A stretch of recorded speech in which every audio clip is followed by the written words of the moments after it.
Why are your D&D players too quiet on your game sessions? We're trying to answer this question considering social encounters, as their pace depends a lot on the player's initiative.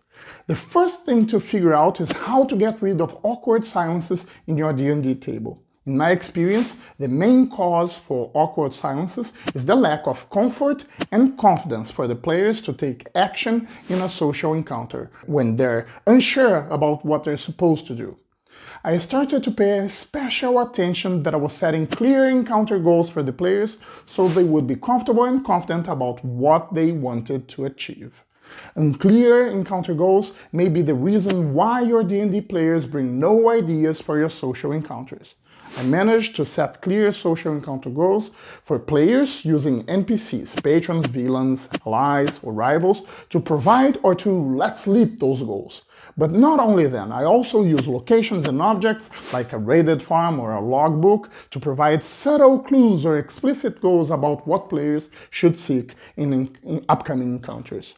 I had an initial concern if this approach could reduce player agency, but I actually think that if your players are lost, maybe you're misusing player agency.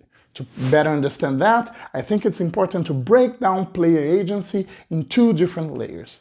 The first layer is freedom of choice, meaning the players may freely choose their course of action and that I will not impose a direction on them.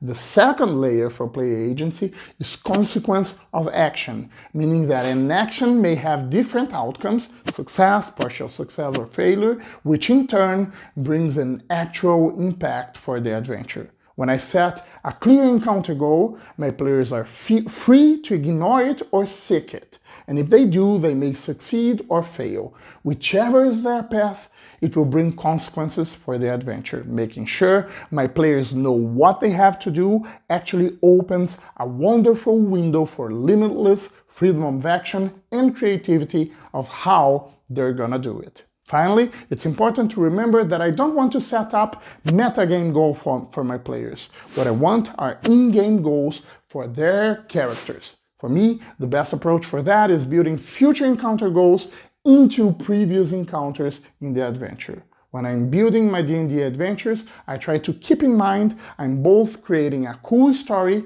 and designing a game. From a game design viewpoint, it's very important to make sure my social encounters have clear goals for my players. But I don't want to simply state that to my players. There are cool ways to communicate those goals in-game to the characters. And I wholeheartedly believe that doing so, I'm providing my D&D group with more player agency rather than downplaying it. Try to keep this approach in mind next time you build social encounters. Maybe it's the small push your game sessions need to get rid of awkward silence.